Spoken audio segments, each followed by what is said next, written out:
aula de hoje.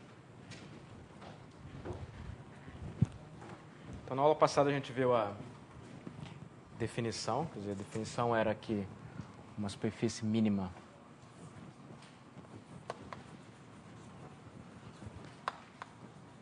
se a curvatura média dela era zero.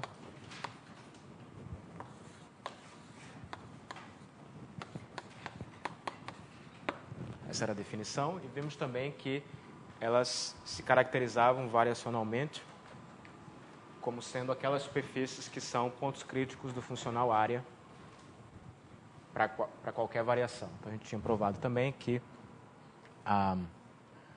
isso era equivalente a dizer que a derivada da função área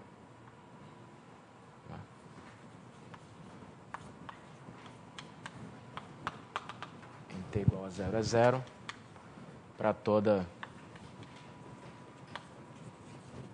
variação a ST de S que deixa o bordo fixo. Que deixa o bordo de S fixo. Isso a gente também concluiu na aula passada. Muito bem. As superfícies mínimas têm uma série de propriedades especiais. De fato, elas são objetos muito especiais, muito interessantes. Uma delas vem de você fazer uma análise do que acontece com a aplicação normal de Gauss. Se a gente olhar, então, para... Digamos que essa seja uma superfície mínima. Então, a gente sabe que, como a curvatura média é zero, a gente sabe que as curvaturas principais vão ter sinais opostos, né? São iguais em valor absoluto e vêm com sinais opostos. Então, se você toma uma base ortonormal de direções principais, digamos que o E1 e o E2 sejam direções principais, então a gente sabe que a menos a derivada de n vai ser o K1 é 1, e menos a derivada de n vai ser, desculpe, aqui aplicada ao E1, né? E aqui aplicada ao E2, isso é K2 E2. Mas observem que eles têm valores, têm o mesmo valor absoluto. Então, isso significa que, se eu olhar para... Então, isso implica que vale as seguintes propriedades. Por exemplo, se eu olhar para menos, vamos dizer, derivada de n, é 1 interno, derivada de n é 2, certo? Bom, isso aqui vai ser, então, a menos K1 menos K2 é 1 é 2. Isso aqui é 0, porque as direções principais formam um conjunto ortonormal. Então, esses dois vetores são ortogonais. Por outro lado, a gente sabe também que, se eu olhar para a norma desse vetor, do dn aplicado ao E1,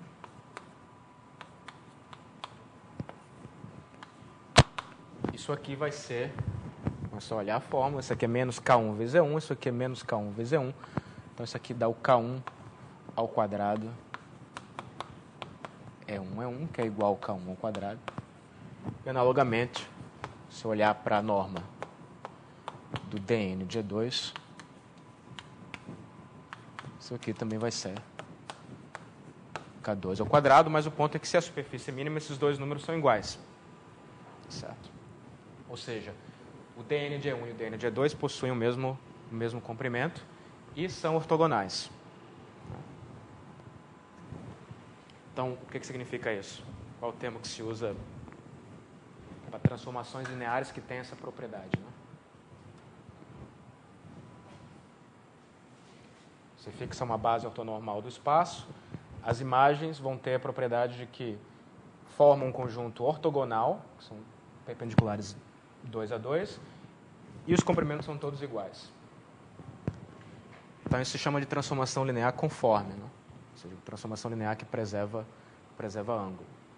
Como o E1 e o E2 formam uma base do espaço, essas três propriedades aqui me dizem que o dn aplicado a V, interno dN aplicado a W, que isso aqui tem que ser igual a esse K1 ao quadrado, por exemplo, VW, quaisquer que sejam o V e o W tangentes a S. Concordam com isso? Certo? A gente acabou de checar essa fórmula numa base, né? Ou seja, isso me diz que em cada ponto P da superfície, a derivada normal, se a superfície é mínima, preserva ângulos. Como transformação linear do tangente de S no tangente de S, isso aqui é conforme para todo P. Onde conforme significa que a transformação linear preserva ângulos.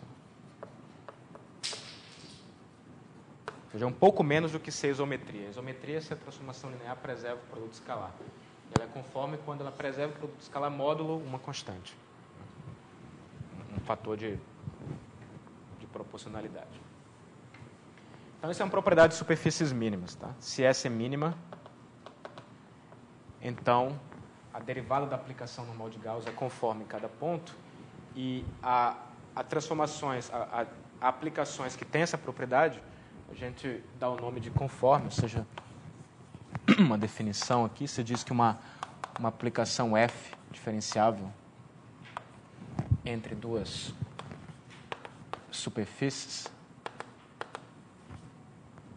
você diz que ela é conforme se a derivada for conforme em todo ponto. Essa é a definição. É conforme para todo P em S. Claro que para que isso faça sentido, a gente tem que colocar um produto escalar em cada plano tangente, mas esse é o caso, por exemplo, se as superfícies estão contidas no R3. Não? A gente tem a primeira fórmula fundamental em cada uma delas. Tá certo?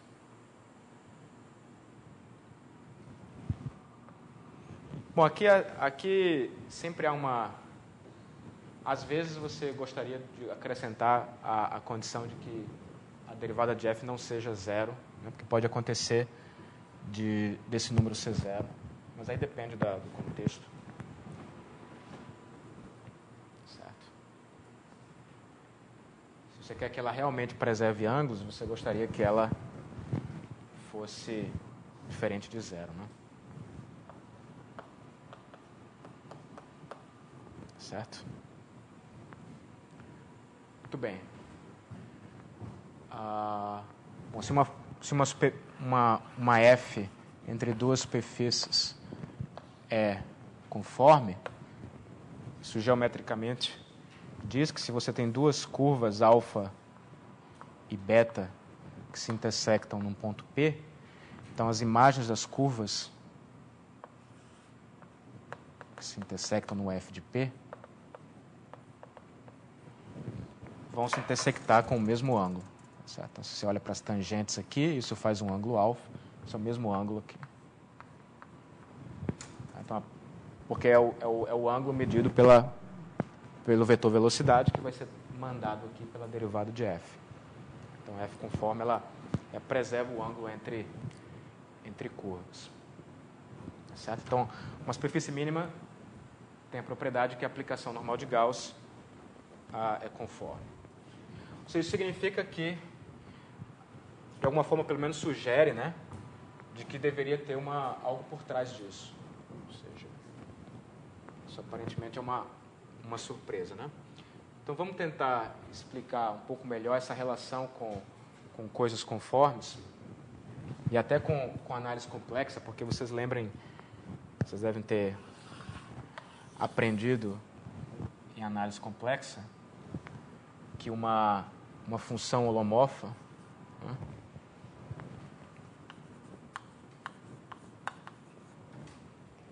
digamos, de C em C, né, de um aberto de C em C, é a mesma coisa, essencialmente, que uma aplicação conforme porque preserva a orientação.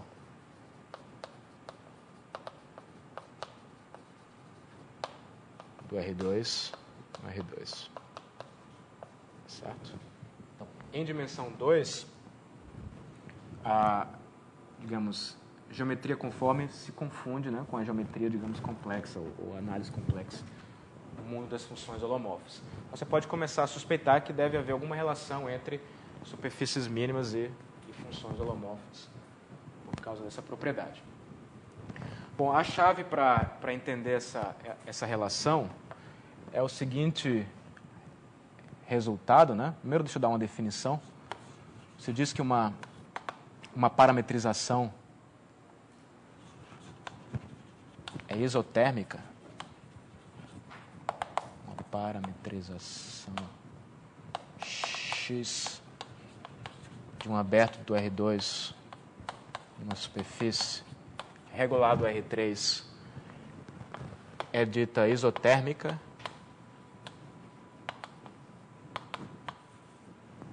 se ela é uma aplicação conforme. Onde aqui eu estou olhando para o produto escalar euclidiano, que vem do R2, e aqui o produto escalar induzido pelo R3, que é a primeira forma fundamental.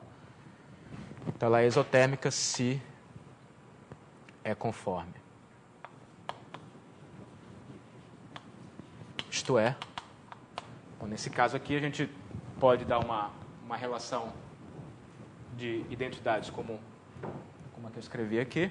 Ela vai ser isotérmica se só se é conforme, ou seja, como o E1 e o E2, aqui, como os vetores canônicos, né, o 1, 0 e o 0, 1, formam um conjunto ortogonal no R2, quando eu olhar para a imagem desses vetores pela derivada de x, isso vai me dar exatamente o XU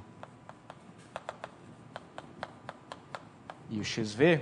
Ser conforme significa que esses vetores vão ter que ser ortogonais e vão ter que ter o mesmo comprimento.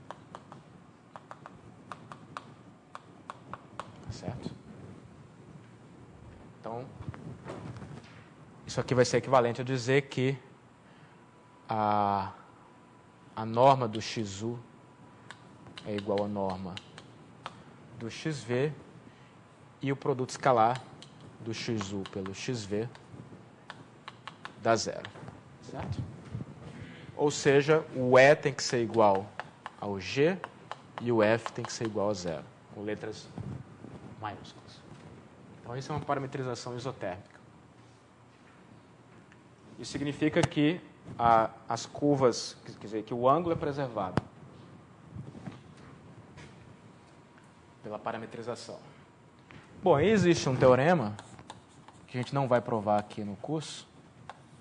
Precisa um pouco de análise para provar esse teorema, mas a gente vai usar, que diz que, o teorema que foi provado inicialmente pelo Gauss, no caso das superfícies analíticas, mas vale para superfícies diferenciáveis também, é de que sempre existem parametrizações isotérmicas, sempre existem coordenadas isotérmicas. Certo? O seu teorema diz que, digamos que seja S uma superfície regular do R3, P um ponto de S, então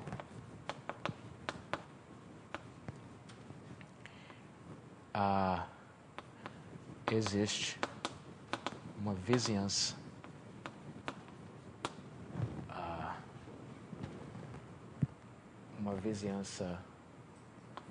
V de P, né? P pertencente a V e uma parametrização isotérmica. Aqui, para ser mais direto, eu vou pegar a vizinhança já na superfície.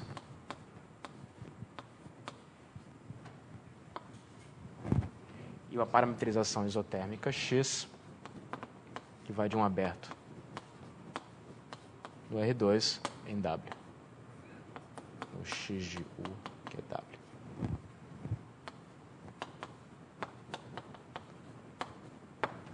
Certo? Ou seja, basicamente o que o teorema diz é que, dada qualquer superfície regular, e dado escolhido qualquer ponto, em torno desse ponto sempre é possível escolher coordenadas isotérmicas. Isso aqui é o U, isso aqui é o W. Esses sistemas de coordenadas sempre existem em torno de qualquer ponto. Certo? Pode ser que seja uma vizinhança pequenininha, mas essa vizinhança sempre existe. Alguma dúvida até aqui?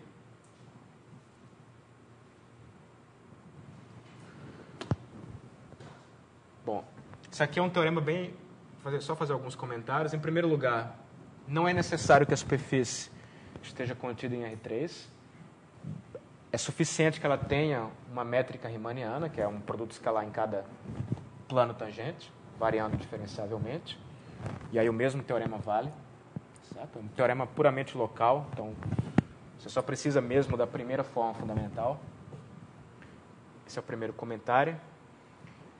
E o segundo comentário é que isso é muito específico de dimensão 2. Se você considera já uma superfície de dimensão 3, esse teorema não é verdade mais. Digamos, observação. Não é verdade para, digamos, uma S3 contida em R4, por exemplo.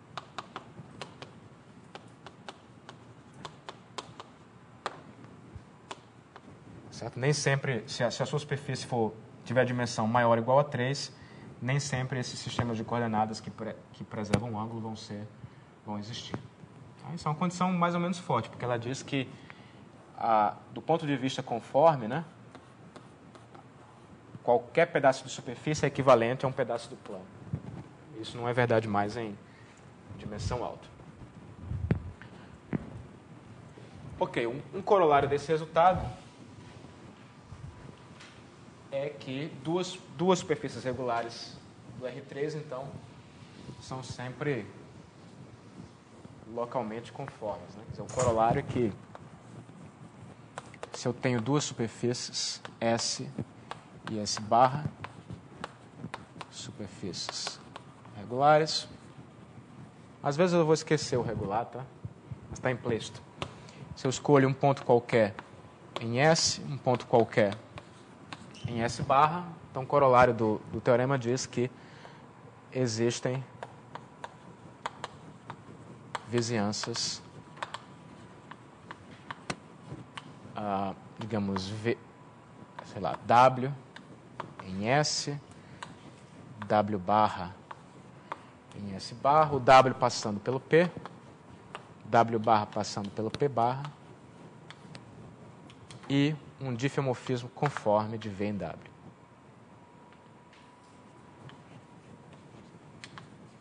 Difeomorfismo conforme. Certo? Ou seja, localmente, qualquer superfície é conforme a qualquer outra. Isso porque você pode colocar, isso aqui está o ponto P em S, aqui está o P barra em S barra. Bom, você quer construir esse difeomorfismo, o que você faz é pega um sistema de coordenadas isotérmicas em torno do ponto P, né?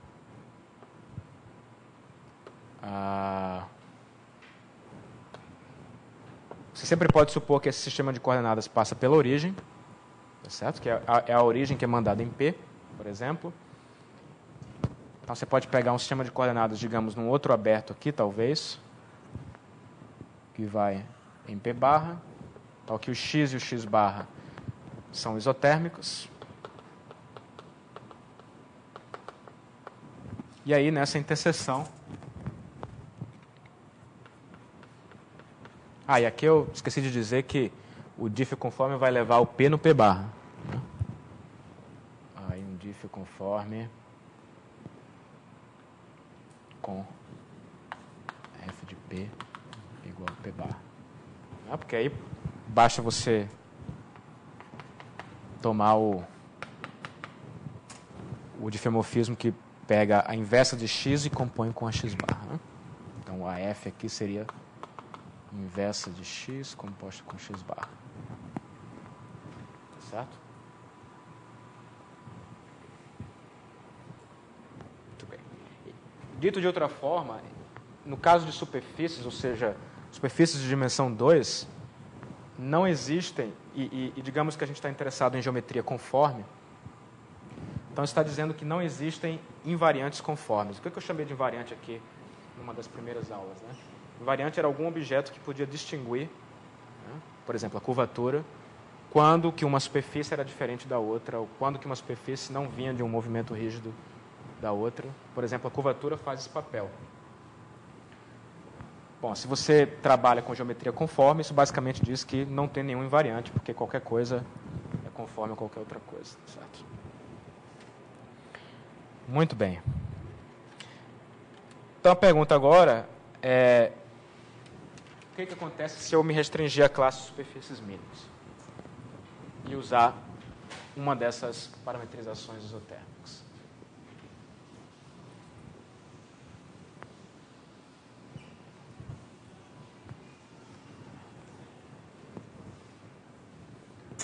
Ok? Então vamos supor agora que suponhamos que a superfície é mínima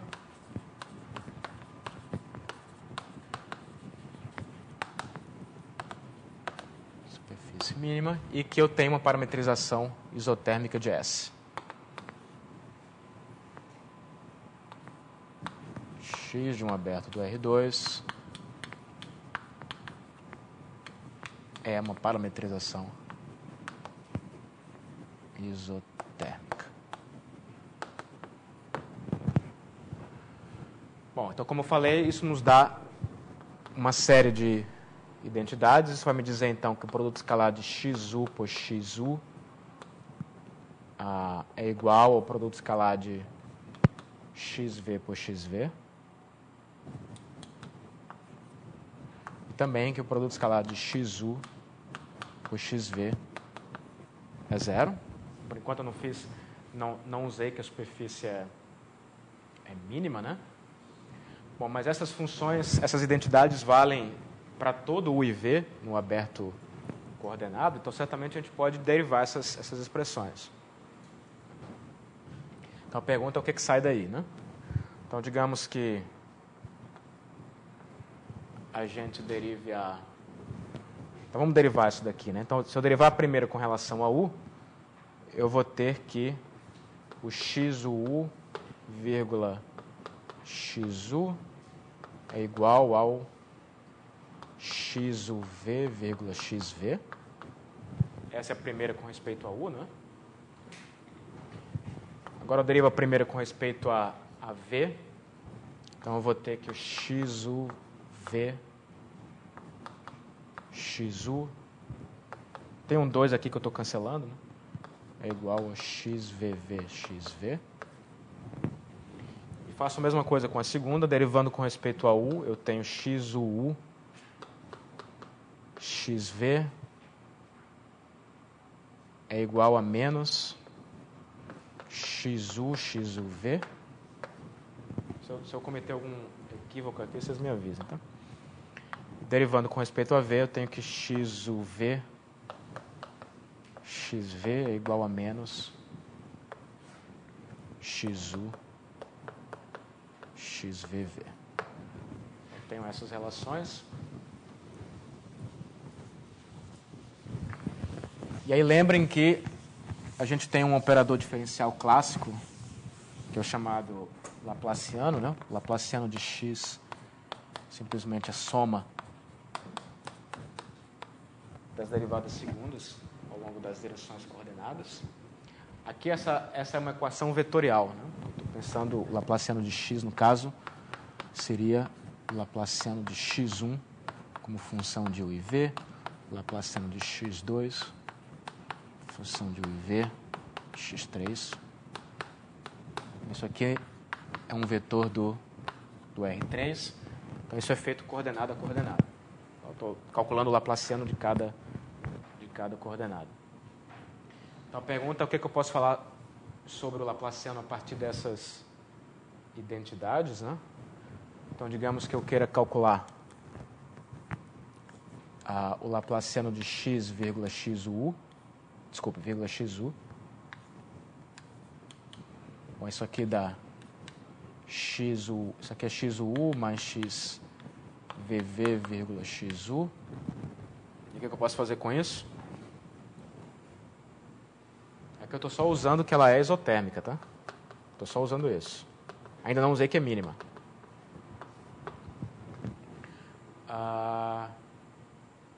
O x, o u interno xu é igual a isso daqui.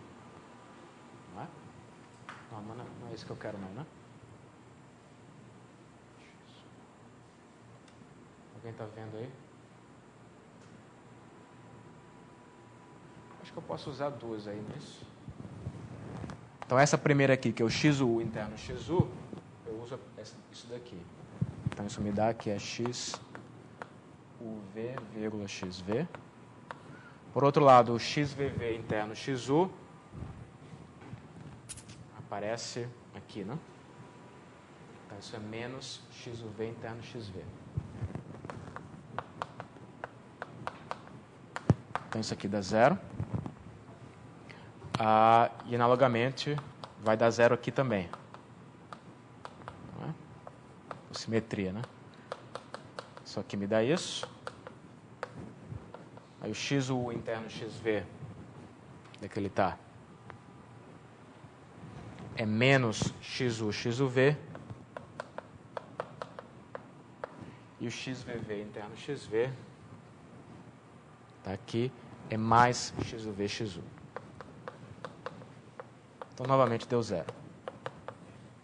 Ou seja, o que eu concluí foi que se a parametrização é isotérmica, então esse laplaciano de x como vetor do R3 é perpendicular aos vetores da base coordenada, ao xu e ao xv. Portanto, ele tem que ser paralelo à normal. Certo. Então, o que a gente mostrou até agora foi que se x é uma parametrização isotérmica, então, o laplaciano de x em qualquer ponto tem que ser paralelo ao vetor normal. Certo. Agora a gente quer calcular o laplaciano de x, né? Então a pergunta é quem é esse fator aqui. Então você tem que calcular. Quero calcular agora o laplaciano de x interno n. Certo? Isso aqui é igual ao xu mais x vv interno n. Isso. Só que lembrem que o n é perpendicular ao xu e ao xv. Então isso aqui é a mesma coisa que o menos nu xu menos nv xv. E agora eu pergunto a vocês o que isso lembra, né?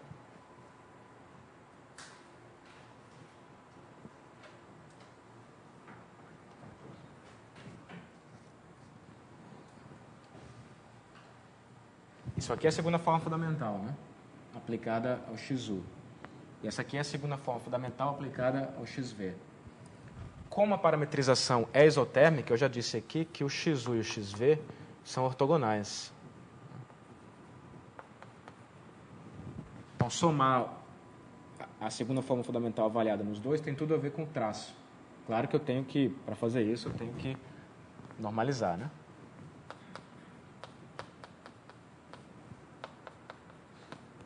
Ops.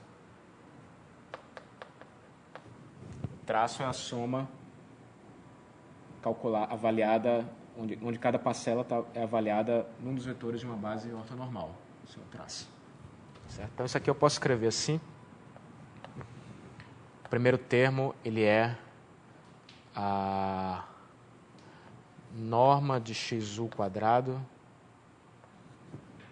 vezes menos a derivada de n aplicada ao xu sobre a norma de xu sobre a norma de xu. Esse é o primeiro termo. Não é? E o segundo termo é norma de xv ao quadrado menos dn xv sobre norma de xv sobre norma de xv.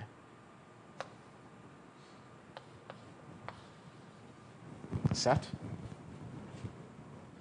Só que, novamente, a parametrização é isotérmica, então o comprimento do XU é igual ao comprimento do XV. Vamos dar um nome para isso. Vamos dar notação. Eu vou chamar de lambda ao quadrado, ou de lambda, se quiser, a norma do XU, que é igual à norma do XV. Supondo que a parametrização é isotérmica, então isso aqui é lambda ao quadrado vezes essa soma, mas essa soma é o traço.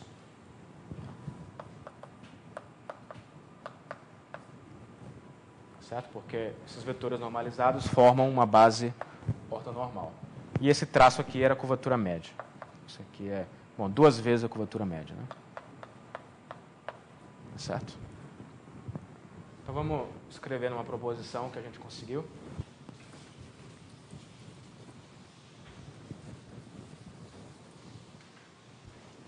Então o que nós mostramos foi a seguinte proposição.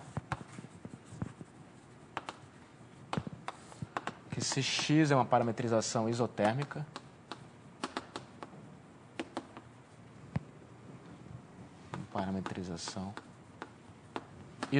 de uma certa superfície S, contida no R3, então vale a seguinte fórmula: o laplaciano de x, que é um vetor do R3, é sempre igual a 2 vezes lambda ao quadrado vezes h vezes n, onde o lambda é a norma do XU, que é a norma do XV. Certo? Então essa é a fórmula. Ou seja, o laplaciano da parametrização está intimamente relacionado aqui com a curvatura média. Em particular, como corolário, a gente tira aqui se x é uma parametrização isotérmica de uma superfície do R3. E agora, se essa superfície for mínima, o H é 0, então as funções x1, x2 e x3 são funções harmônicas das variáveis U e V. Se a superfície é mínima, então o laplaciano de x é 0, significa que as funções coordenadas da parametrização são funções harmônicas. Certo?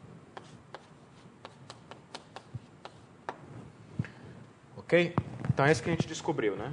Que uma superfície mínima dá origem, desde que você escolha a parametrização preservando ângulos, né? Tem essa hipótese importante aqui.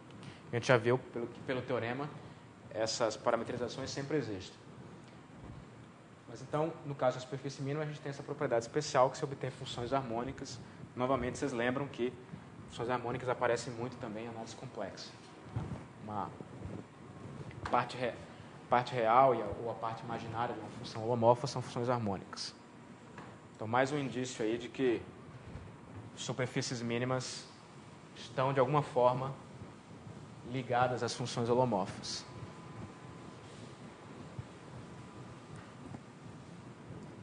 Alguma pergunta sobre o que eu fiz até agora?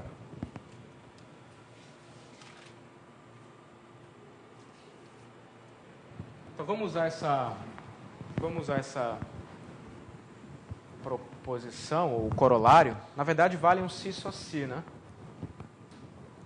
Deixa eu reformular aqui o corolário.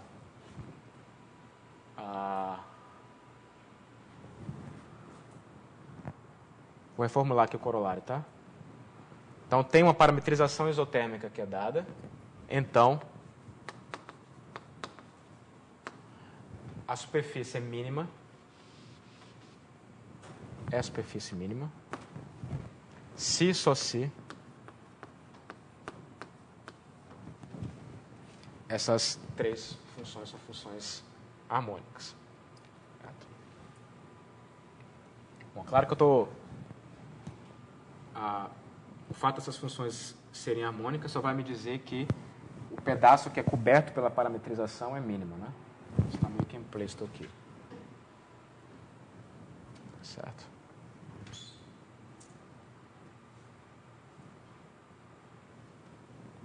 Se eu quiser ser muito preciso, então, eu teria que dizer que o x de u, né, contido em S, aquele pedacinho lá vai ser uma superfície mínima se somente se essas três funções forem funções harmônicas das variáveis u e v. Então, vamos usar esse corolário para dar alguns exemplos. Um exemplo 0 é o exemplo trivial, que é o plano. Um plano você pode parametrizar assim. U, V, 0. Então é meio óbvio que isso vai ser uma parametrização isotérmica, né? Porque o E é 1, o F é 0 e o G é 1. Logo, o E é igual ao G e o F é igual a 0. Portanto, essa X é isotérmica. E as funções U e V são claramente funções harmônicas. São funções lineares, né? Tá certo? Então, como x1, x2 e x3 são harmônicas, a gente conclui, então, que o plano... Bom, essa é uma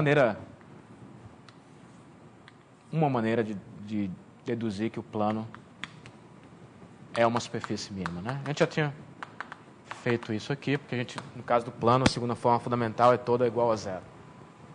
Mas, enfim, é o exemplo mais básico, em certo sentido, o mais importante, que ele aparece... Bom, enfim, é o mais básico e, portanto, é o mais importante exemplo de superfície mínima. Mas não é o mais interessante.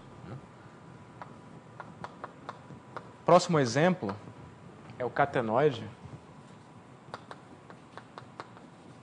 que é obtido como superfície de revolução. Então, o catenoide é obtido assim.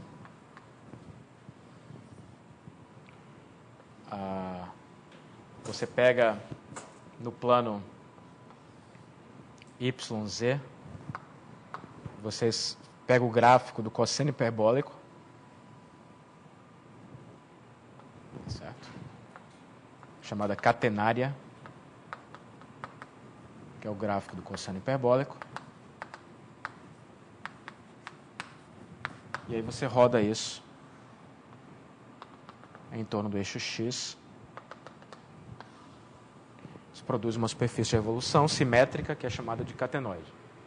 Certo? O catenoide é uma superfície mínima. De fato, aqui você pode introduzir, não precisa ser exatamente o cosseno hiperbólico, né? Você pode introduzir um parâmetro real que corresponde a, digamos, fazer uma dilatação, que é colocar assim, y igual a cosseno hiperbólico de z sobre a, onde há um real positivo. Na verdade, você tem uma família de catenários e, portanto, uma família de catenoides. Uma família é um parâmetro, né? Você pode apertar o catenoide, né, de tal maneira que quando o pescoço do catenoide é muito fino, né, a superfície que você obtém é quase dois planos, né? Quase dois planos. No limite, você obtém o plano duas vezes, digamos assim. Bom, esse é o catenoide. Uma maneira de ver que o catenoide é uma superfície mínima é tentar encontrar. Aí você precisa um pouco de sorte, é claro, né? A maneira mais segura é fazer a conta. Digamos, se você tiver sorte, você pode encontrar uma parametrização isotérmica cujas componentes sejam funções harmônicas. Certo? E é o caso pro catenoide. Como é que a gente parametriza isso? Deixa eu ter as variáveis certas aqui. Você coloca assim, A cosseno hiperbólico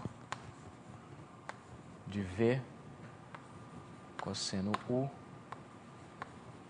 A cosseno hiperbólico de V seno U. E acho que aqui é AV, se não me engano.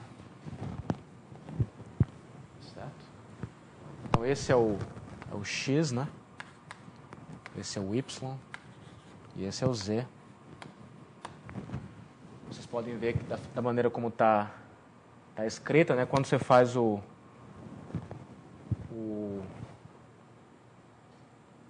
é que é? Quando eu faço x igual a 0, né? Quando eu faço x igual a 0, o seno vai ser 1. Então, o y é A cosseno hiperbólico de V. Ou seja, a curva realmente, quando eu faço x igual a 0, a curva é o Z é A vezes V. Desculpe. O y é A vezes o cosseno hiperbólico de V.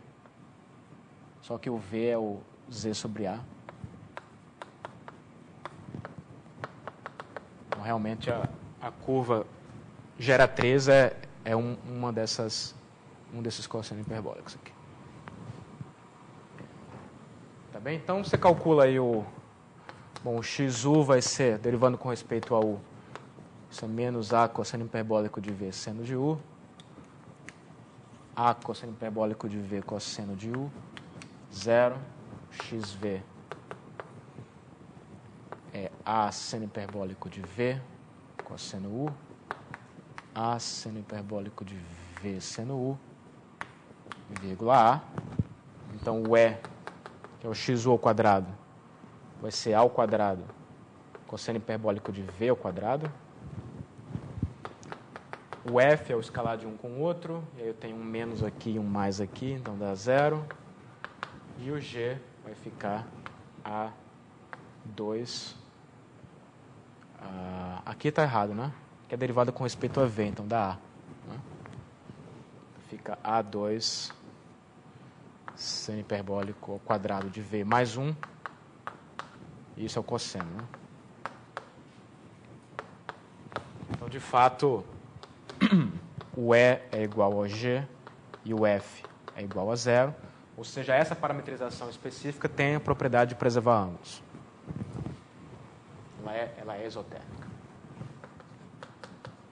Então, se ela é exotérmica, para checar que a imagem é uma superfície mínima, basta verificar que essas funções são harmônicas. Mas aí eu deixo para vocês, né? Só fazer uma conta simples. A x, por exemplo, a z é claramente harmônica, né? A x é harmônica, né? Porque se você derivar duas vezes com respeito a v, você vai ter o cosseno hiperbólico de volta com sinal de mais.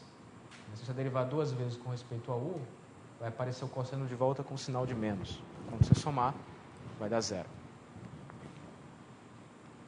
Então, como x de uv, y de uv e z de uv são funções harmônicas, a gente tem que o catenoide é uma superfície mínima. Qualquer catenoide é uma superfície mínima. Ok? Essa foi uma das primeiras superfícies mínimas descobertas. Claro que não foi descoberta dessa maneira, né? Porque você precisa um pouco de sorte para chegar aqui. Precisa saber alguma coisa. A maneira natural de você encontrar, digamos assim, você quer estudar as superfícies mínimas, então você tem que partir de exemplos. Se não tiver nenhum exemplo, não tem nada para estudar. Então, isso é um estudo que vem desde o Euler, né? O que você faz vamos tentar exemplos que sejam superfícies de revolução, por exemplo. E aí, se você faz a análise, você conclui que, de fato, as únicas superfícies de revolução que são mínimas são os catenoides. Certo? É assim que se descobre, né? Por exemplo, um exemplo não trivial de superfície mínima.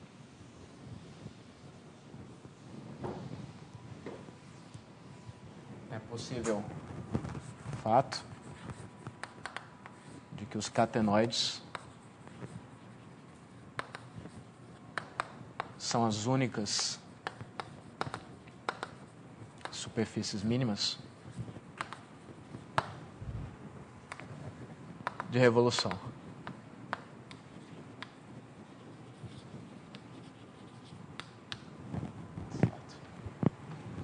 Bom, eu não vou fazer as contas, deixa eu só indicar de onde sai isso. sai do fato de que se você escreve, deixa eu só escrever a equação aqui. Então, digamos que você quer encontrar uma superfície mínima de revolução. Então, você tem, é claro, uma curva geratriz. E essa geratriz vai ser, digamos, gráfico de alguma coisa. Y igual a f de z. E aí o que você faz é, você usa o que a gente já tinha calculado aqui. A gente sabe calcular quais são as curvaturas principais de uma superfície de revolução. Lembrem que as direções principais são dadas pelos meridianos e paralelos. Então, fazendo essa conta, no final das contas, você conclui que essa f aqui tem que satisfazer uma equação diferencial. Então, você vai usar aqui que o K1 mais K2 é zero, onde o K1 é o K1 da geratriz, o K2 é o K2 do digamos, K1 do meridiano, mais a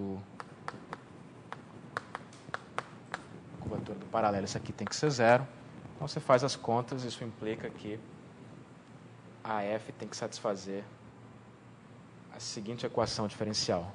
O f duas linhas dividido por 1 mais φ' ao quadrado é igual a 1 sobre f. Certo? E aí você pode... Isso está no livro do Manfredo, tem. Você pode fazer análise, dá para fazer uma análise explícita de EDO, né, e dizer exatamente que a f vai ter que ser um cosseno hiperbólico daqueles. Certo? Você analisa isso daqui, você acaba concluindo que f vai ter que ser uma coisa assim. 1 sobre raiz de c, cosseno hiperbólico de raiz de c, o f de z, né? Z mais um d. Onde o c e o d são constantes.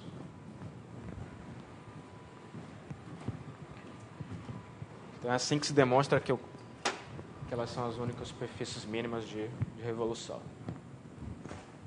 Bom, mas não são as únicas superfícies mínimas. Existem muitas, por isso que o assunto é estudado até hoje. Um assunto muito bonito. A próxima, digamos, mais simples de se obter, que seria o exemplo 2, né? É o helicoide.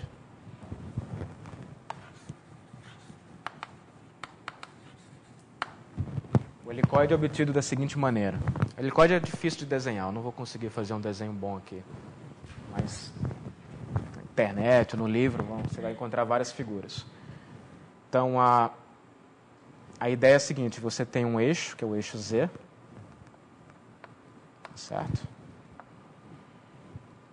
E aqui você tem, então, o eixo Y, que está o X. Então, você vai pegar o eixo Y, pega essa reta aqui. A ideia é que o helicoide é uma superfície regrada, ou seja, uma superfície que é a união de retas. Então, o que você faz é, você pega essa reta aqui, que é o eixo Y, e aí você vai subir a reta aqui na direção do eixo Z, mas ao mesmo tempo que você sobe, você roda um pouco, certo? E você faz isso com velocidade constante. Então, por exemplo, numa determinada altura aqui, você vai ter uma reta que ainda está contida no plano horizontal, mas ela está um pouquinho rodada, né? E você sobe mais um pouco, certo? Então, vocês podem ver que se você segue o que acontece com um ponto aqui do eixo Y, né, esse ponto vai acabar percorrendo, será que eu vou conseguir desenhar? Uma hélice, né?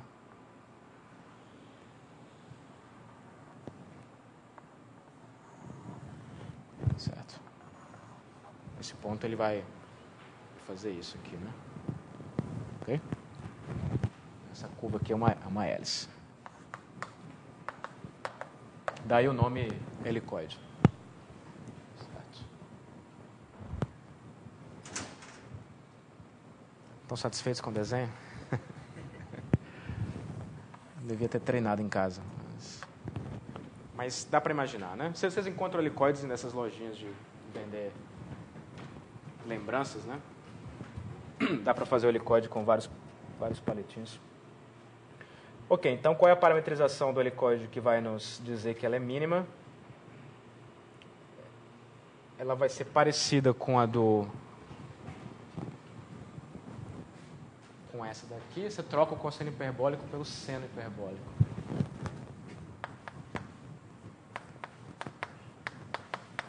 Como é que é isso?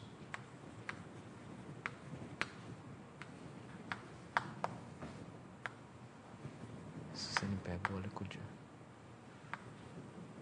Aqui tem que ter um certo cuidado aqui, peraí. Isso não é uma superfície de revolução, né?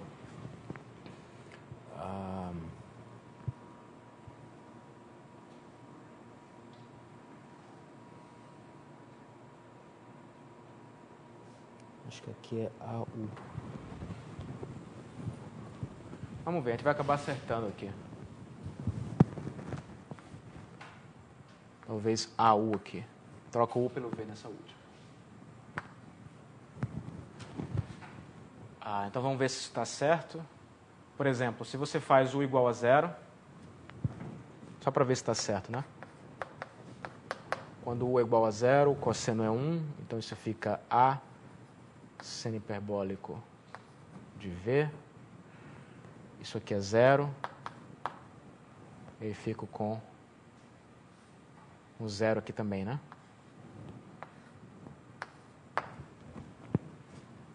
Certo? Quer dizer, quando U é 0, na verdade, isso está dando no eixo X, né? Deveria ter feito no eixo X. Desenho como se fosse o eixo X aqui. Aí fica certo, né? Então, isso aqui seria a reta U igual a 0, digamos. Porque o seno hiperbólico de V, ele parametriza a reta também, né? É uma maneira diferente de parametrizar a reta. Então, é isso que acontece. Por outro lado, se você fixa a variável V, né? Se você fixa o V, digamos um V0, como é que você analisa o que está acontecendo? Bom, isso vai ter a componente horizontal, só que a componente horizontal vai estar percorrendo um círculo. Né? Estou fixando o V, né? Então isso aqui é um constante. Então eu poderia escrever isso assim. Isso é A seno hiperbólico de V0 vezes o cosseno U, seno U, vírgula 0. Mais, quer dizer, a base, a projeção no plano horizontal está andando um círculo e a componente vertical está aumentando.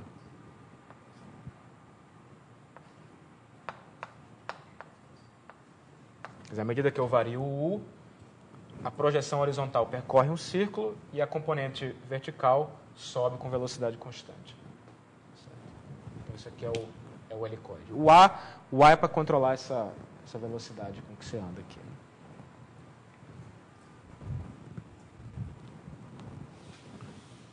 Bom, e aí você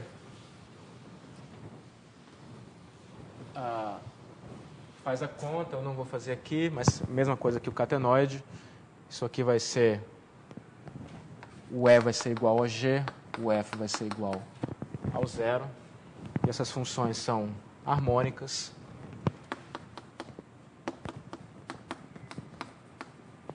Portanto, o helicoide é uma superfície mínima.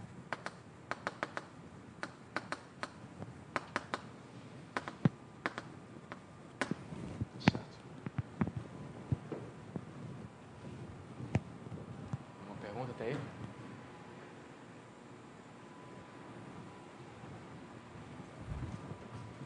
Ok, então a gente obteve os 3 exemplos clássicos de superfícies mínimas. Existem outros exemplos clássicos que vocês podem ver no livro, como a de Enneper, a de Scherk, que não são tão, digamos assim, bem comportados assim, no sentido em que esses exemplos são exemplos de superfícies que nunca se auto-intersectam, né? Você vê que elas elas não têm uma autointerseção desse tipo aqui, e que se estendem, né, para todo o infinito. Se elas são completas, quer dizer, elas não, se você anda aqui ao longo de uma geodésica, você nunca sai da superfície, né? São superfícies completas. E, de fato, encontrar exemplos de superfícies mínimas com essas propriedades é muito difícil. Não sei se vocês já ouviram falar da superfície do Costa.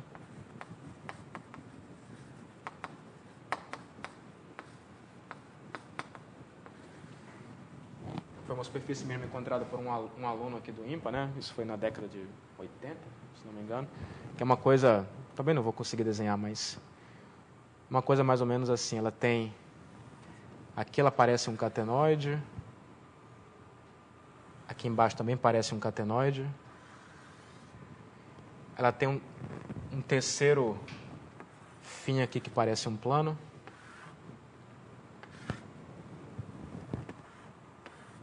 E de alguma forma aqui vai aparecer uma topologia aqui no meio.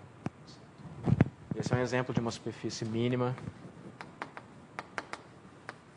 sem autointerseções, né, que se estende para todo o infinito, que é bonitinha desse jeito aqui.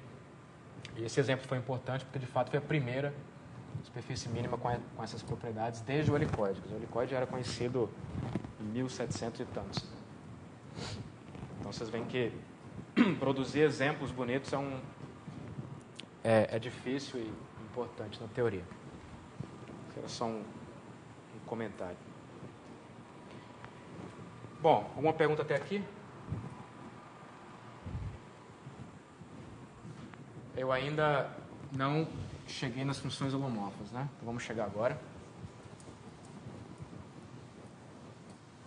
De fato, foi essa conexão com funções holomorfas que permitiu ao Costa produzir aquele exemplo. Então a ideia é a seguinte, né? A gente vai introduzir 3 funções complexas. Vamos considerar uma parametrização, x de uv. Isso aqui é um x1 de uv, um x2 de uv e um x3 de uv. Aí você considera, para cada j, 1, 2 ou 3, você define uma φj de z.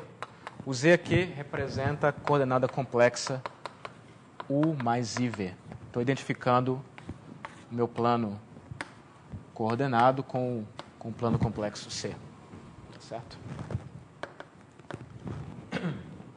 Então, eu defino a seguinte função. O φj vai ser, eu pego a jésima função coordenada, e aí a parte real vai ser a derivada do xj com respeito a u. Depois eu coloco menos i e derivo o xj com respeito a v. Então, isso aqui me dá uma função complexa das variáveis u e v. Tá certo? Bom, isso aqui, se vocês lembram da notação complexa, é o d dz. Tá certo? Talvez multiplicado por 2, coisa assim. Então, para cada j você considera isso. Então, essa expressão. Então, φj fica sendo uma função que vai de um aberto do plano complexo novamente. Okay. E aí, a gente vai analisar 2 coisas. Primeiro, o que acontece se eu somar os quadrados de φj.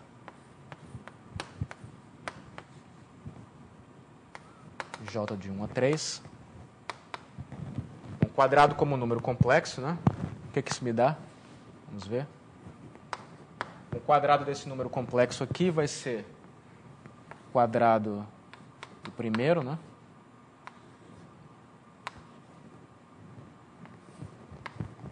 Certo?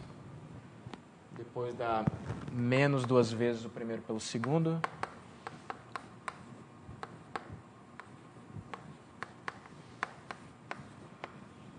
E o quadrado do segundo, o quadrado do i é igual a 1, é menos 1, então aqui fica menos dxj dv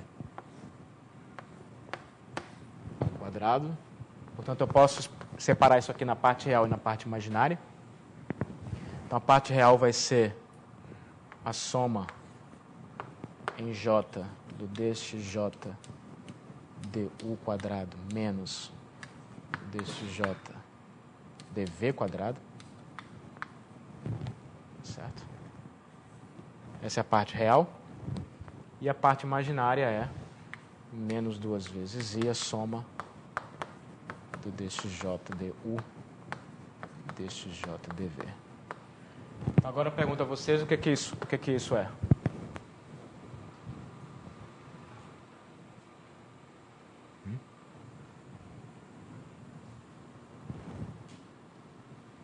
Essa é a primeira parcela aqui. Quando eu somo em j, o que é que me diz?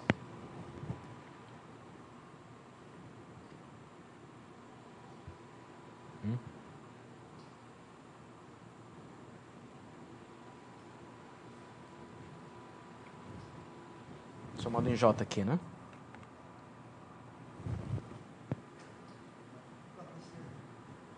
Laplaciano é a derivada segunda, que é o quadrado. Isso aqui é uma derivada primeira elevada ao quadrado.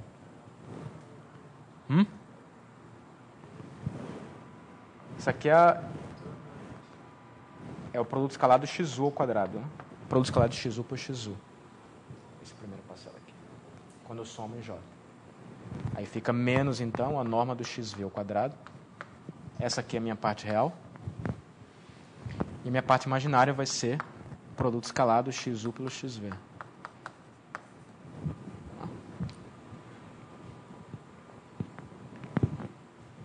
E eu pergunto a vocês, então, quando que isso é zero?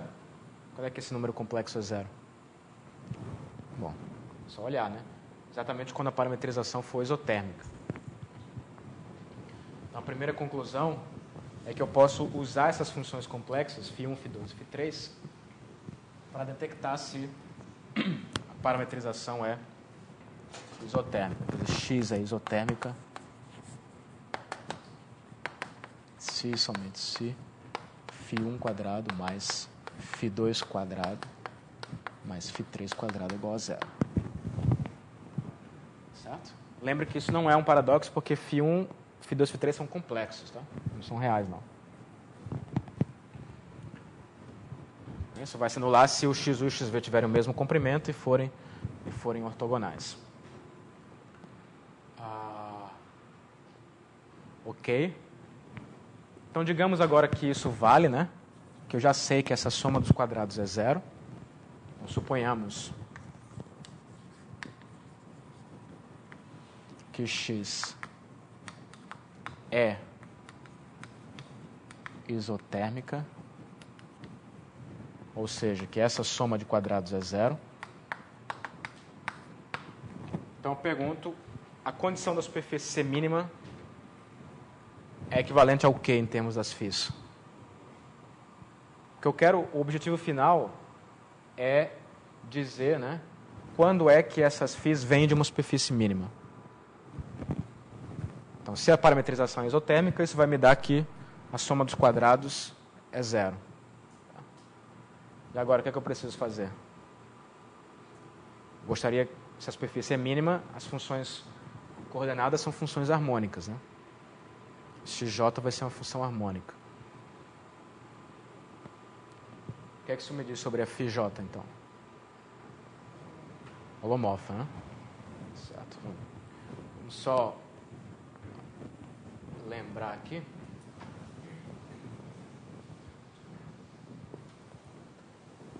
Você disse que uma... Estou só lembrando, né? Você disse que uma f é holomorfa. Bom, tem várias maneiras de dizer isso. Isso acontece quando a derivada de f é uma transformação linear com respeito aos complexos, né? Você pode usar as equações de Cauchy-Riemann também. Então, ela é holomorfa se satisfaz as equações de Cauchy-Riemann, não é isso? Ou seja, a derivada, digamos que o f tem uma parte real e uma parte imaginária. Então, a derivada da parte real com respeito a u tem que ser igual à derivada da parte imaginária com respeito a V, e a derivada da parte real com respeito a V é menos a derivada da imaginária com respeito a U. Isso aqui são chamadas equações de Cauchy-Riemann.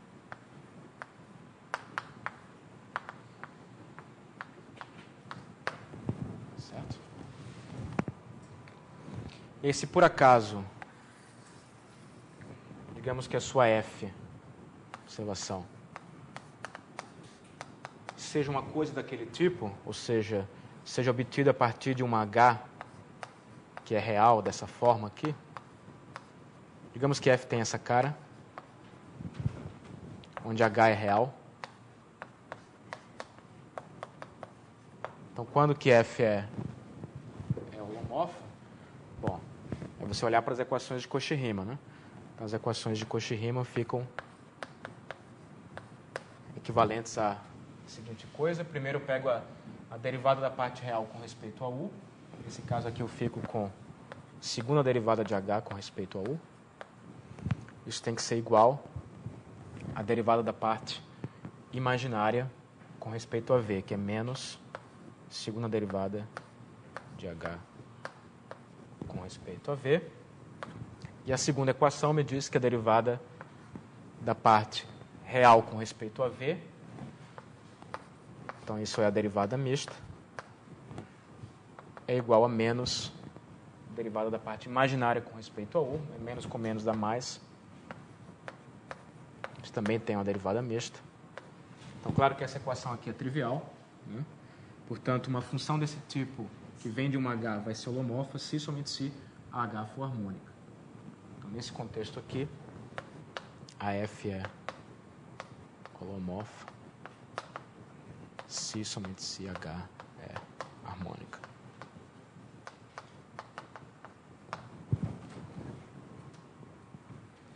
Portanto, a conclusão é que se minha parametrização é isotérmica, eu tenho que a soma dos quadrados, portanto, é zero, e eu concluo também que a superfície é mínima. Digamos que esse seria o fato 1. E o fato 2 é que S vai ser mínima se só se as funções φ1, φ2 e φ3 são holomorfas. Certo?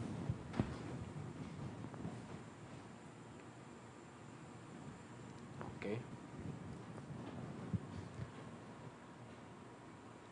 Tá, então, isso é uma coisa que é muito comum em geometria, de você estar estudando um determinado objeto geométrico e, de repente, você percebe que aquilo ali está intimamente relacionado com uma outra coisa completamente diferente, por exemplo, de natureza analítica, que é o caso de funções holomorfas, né?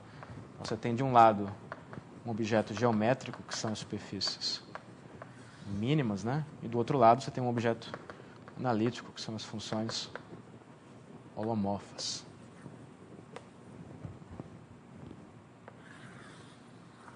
E aí você tem uma correspondência entre esses dois mundos diferentes.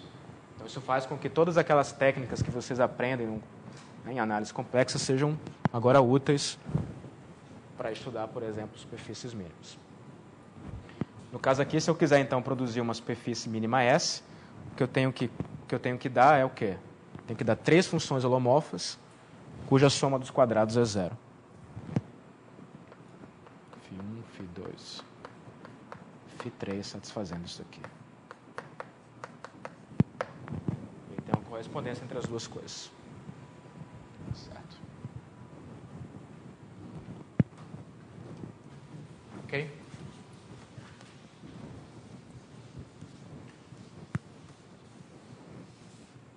Então, isso significa que vocês podem... Isso aqui pode ser visto, então, como uma espécie de máquina de produzir superfícies mínimas, né? Vamos então, analisar essa questão, né? O que a gente fez foi, digamos, vir daqui para cá. Se eu tenho uma superfície mínima, então eu coloco para uma parametrização isotérmica X, pego as funções φ definidas daquela maneira, e essas φ vão ser, então, holomorfos e vão ter que a soma dos quadrados é zero. Então a pergunta agora é como é que eu faço o contrário, né? Como é que eu vou das funções holomorfas para a superfície mínima? Então isso corresponde a perguntar como é que dada a x eu encontro a φ. É isso? Não, desculpe. Como é que dado a φ eu encontro a x? Isso? Como é que eu recupero a superfície mínima a partir da função holomorfa? Então vamos supor que eu conheça então que eu tenha 3 funções holomorfas.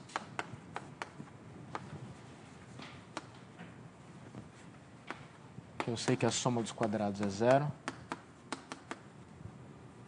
Eu uso o J para não confundir com o I, que é o complexo.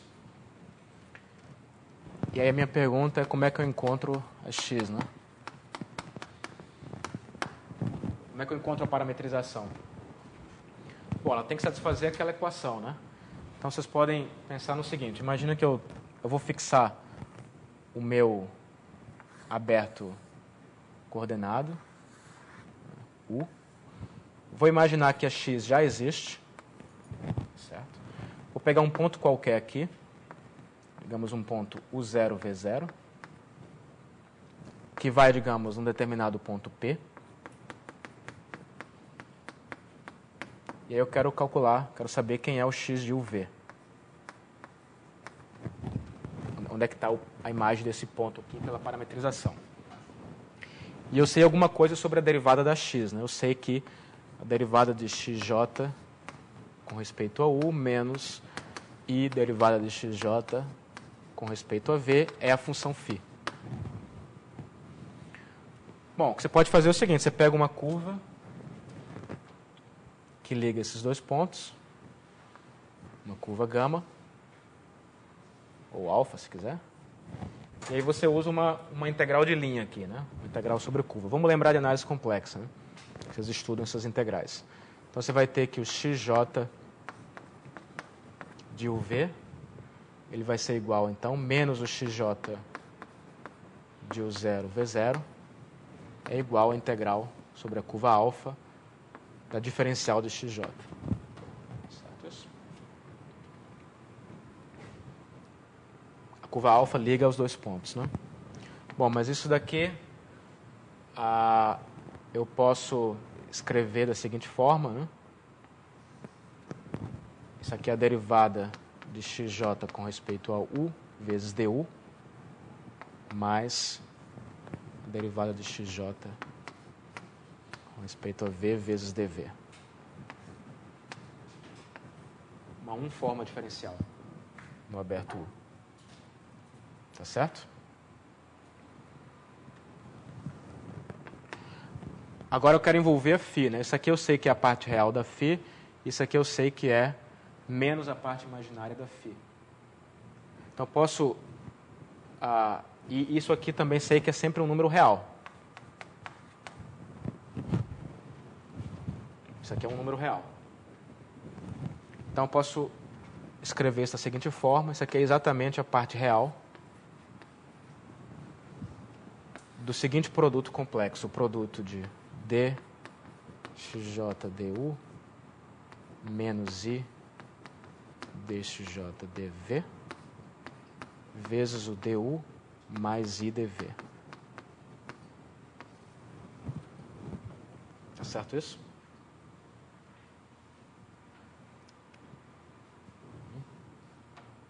Tá certo, né?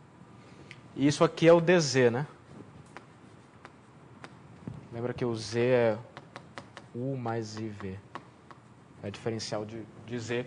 Agora isso aqui seria uma forma complexa, né? E isso aqui é a φ. Φj de z. Então, conclusão, isso aqui é a parte real da seguinte integral de linha, integral sobre alfa de Φj de z dz. Certo? Então é assim que eu obtenho, a partir da função Φj, eu recupero a parametrização. Uma vez que eu sei, que eu especifico, por exemplo, a imagem de um ponto.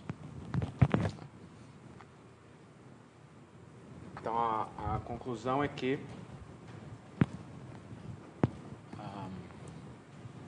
para fazer o contrário, se você tem as φ e quer recuperar as x,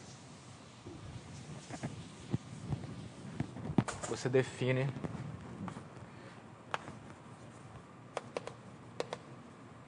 xj de u v como sendo, bom, o xj do u0v0 você escolhe como qualquer coisa. Por exemplo, 0. Se você quiser, você pode botar um ponto aqui, um número aj. Enfim, essa aqui é a parte real da integral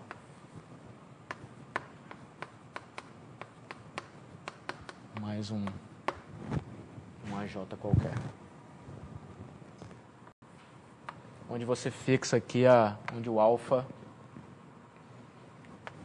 onde alfa é uma curva que liga um ponto fixado ao ponto V. Certo? Então, com isso, você consegue uma parametrização que vai te dar a superfície mínima, que a partir daí você checa que a parametrização é isotérmica, né, que elas são funções harmônicas. Ou seja, de fato, isso dá uma superfície mínima. E no ponto U0V0, isso aqui dá o AJ, né?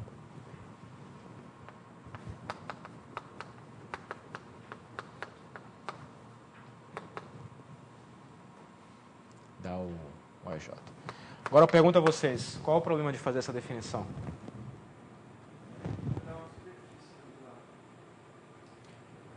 Tem esse problema, né, de que você tem que se preocupar se é uma superfície regular ou não. Isso é um ponto, tá certo. Mas tem outro. Esse ponto que você falou tem a ver com saber se essas funções são zero ou não, né? Porque tem a ver com saber se o XU e o XV são LI ou não.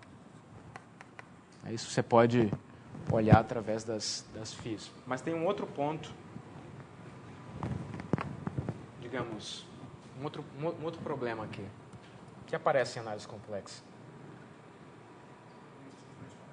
Exatamente, é que o domínio pode não ser simplesmente conexo.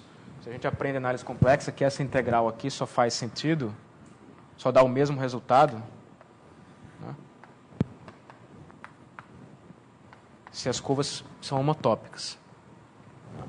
Então, para que eu possa recuperar minha parametrização, eu tenho que me restringir a domínios simplesmente conexos. Certo? Então, aqui eu estou supondo que as φs vão de U em C, são holomorfas em soma dos quadrados zero, e que o U é simplesmente conexo.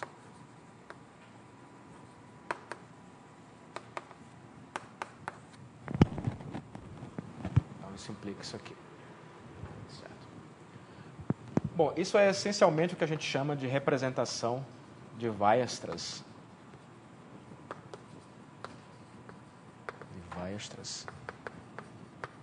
Tá? Você pode trabalhar um pouquinho mais e simplificar um pouco essa representação, mas essencialmente isso já é a representação de Weierstrass, que é exatamente essa ideia de você usar funções holomorfas para representar superfícies mínimas. Então você pode brincar com essas funções holomorfas, tem uma série de exemplos. Qual é a dificuldade, né? Quer dizer, como eu falei, isso pode ser visto como uma máquina de produzir superfícies mínimas, né? Você dá uma escolha aleatória de duas funções holomorfas, φ1 e φ2, aí a φ3 vai ter que ser essencialmente a raiz quadrada aí da soma dos outros dois. Você tira da equação a φ3, se puder, né? Então, a partir da φ1 e da φ2, você pega a φ3 e dá uma superfície mínima. Então, isso é uma máquina de produzir superfícies mínimas. Mas o problema é que a maior parte dessas superfícies vão ser só pedacinhos, né? Porque primeiro que o domínio tem que ser simplesmente conexo. Então, isso já restringe muito a definição. Segundo que é difícil você saber se isso aqui vai se auto-intersectar ou não, né? Se eu posso colar vários domínios simplesmente conexos. Então, é uma série de questões que aparecem aqui. mas que muitas vezes funciona, que é o caso da superfície do Costa, que ele obteve usando análise complexa, usando funções holomorfas, e só depois 2 matemáticos americanos conseguiram fazer o desenho e checar que de fato ela era mergulhada, né, que ela não se auto-intersectava. Não era óbvio a partir da expressão, digamos, complexa. Tá bom? Depois eles provaram. Quer dizer, o que eles fizeram foi até um exemplo interessante. Quer dizer, o Costa encontrou as equações da superfície, né, usando análise complexa, mas a partir das equações não era óbvio isso que eu falei, que elas não se auto-intersectavam. Né? Então, acho que eles usaram algum recurso de computação gráfica aí para fazer pelo menos um desenho. E a partir do desenho, quer dizer, o desenho ajuda a fazer a prova rigorosa. Né? E aí eles fizeram a prova rigorosa de que a superfície de fato é mergulhada. Certo. Mas precisaram fazer o desenho antes. Ok, então essas são as superfícies mínimas. Vocês podem, só como exemplo aqui, deixa eu só escrever rapidamente. O catenóide eu já apaguei, né? Se você faz... se você quer recuperar, por exemplo, o exemplo do plano usando essas φs, né, você descobre que você pode obter o plano escolhendo φ1 como 1, φ2 como menos i e φ3 como 0. A parametrização era assim, né? Então aí você tem 3 funções holomorfas, porque são constantes, e a soma dos quadrados dá 0. Então esse é o exemplo do plano. No exemplo 1, que era o exemplo do catenoide,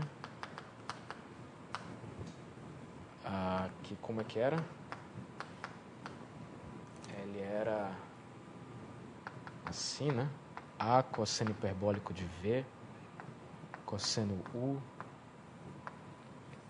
cosseno hiperbólico de V, seno U, vírgula AV. Né? Bom, vocês chequem aí, mas eu tenho a impressão que a φ1 de Z vai ser o I vezes o seno hiperbólico de IZ. A φ2 de Z é o cosseno hiperbólico de IZ. E a φ3 é menos Z. Supondo A igual a 1, a gente pode... Vou apagar o A aqui. Então, novamente, vocês fazem a soma dos quadrados, vai dar 0 de novo.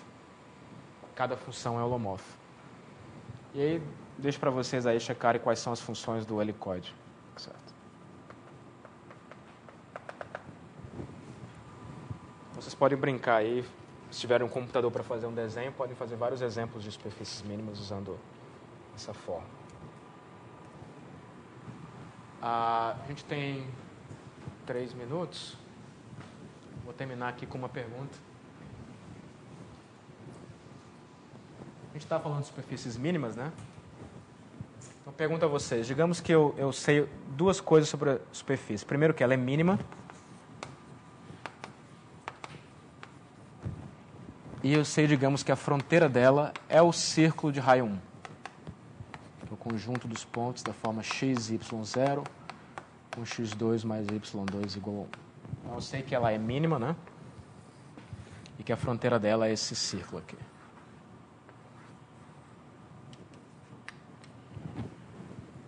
Não está parecendo um círculo, não, né? É um círculo de raio 1 aqui, tá? Então, pergunto a vocês, o que é que eu posso falar sobre essa superfície mínima? Minha pergunta é quais são as superfícies mínimas que têm fronteira dada pelo círculo de raio 1?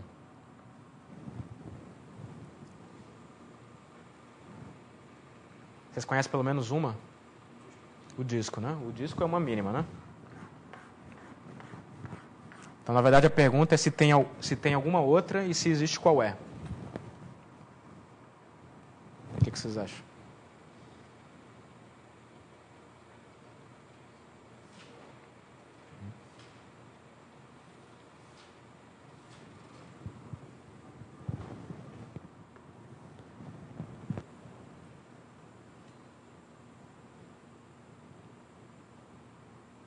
Tem alguma intuição para isso?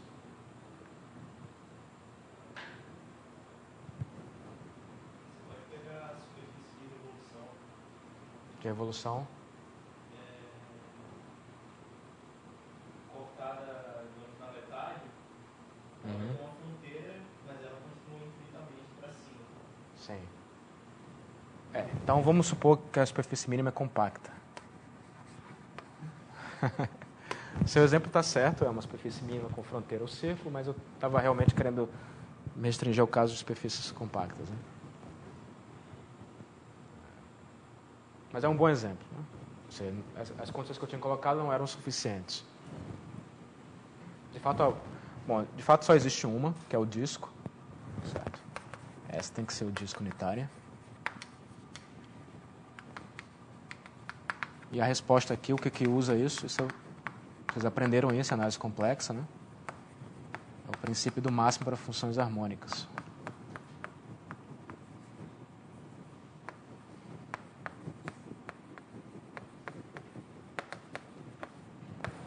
Vocês lembram da análise complexa que uma função harmônica, se ela tem um máximo, então ela tem que ser constante. Então, a ideia é analisar a função coordenada x3, por exemplo. Certo? Digamos, para simplificar, que eu tivesse uma parametrização só. Então, eu teria que x3 de uv seria uma função harmônica, definida numa certa região U com fronteira. Seria uma função harmônica. Mas essa função, por ser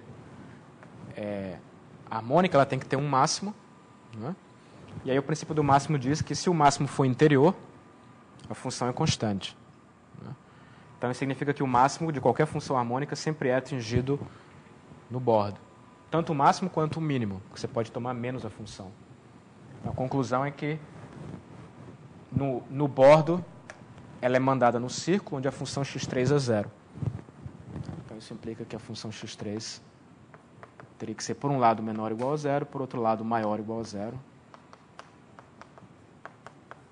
Ou seja, de fato, a superfície tem que estar contida no plano. A pergunta lá?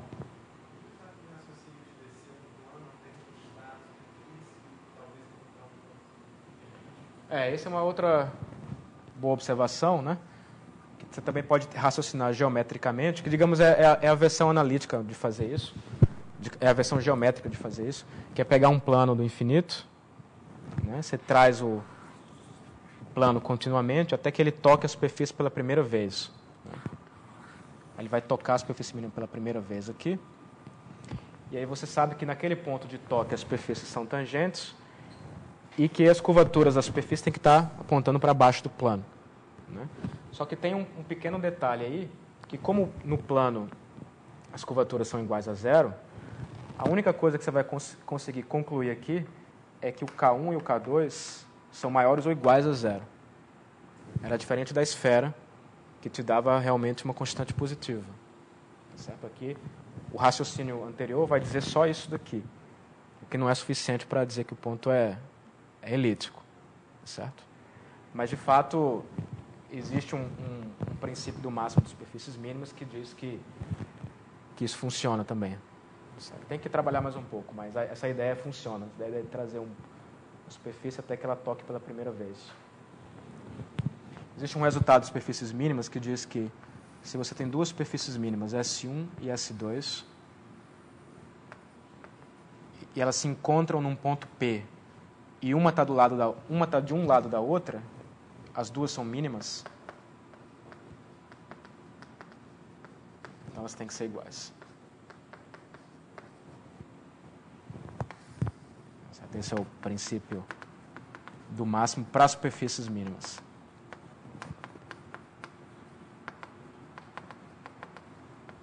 Como você vê, a teoria de superfícies mínimas está muito ligada à teoria de funções harmônicas, funções holomorfas. Né? Então, se você tem um princípio do máximo para funções harmônicas, você deve ter também um princípio do máximo para superfícies mínimas. E aí o seu argumento funcionaria nesse caso.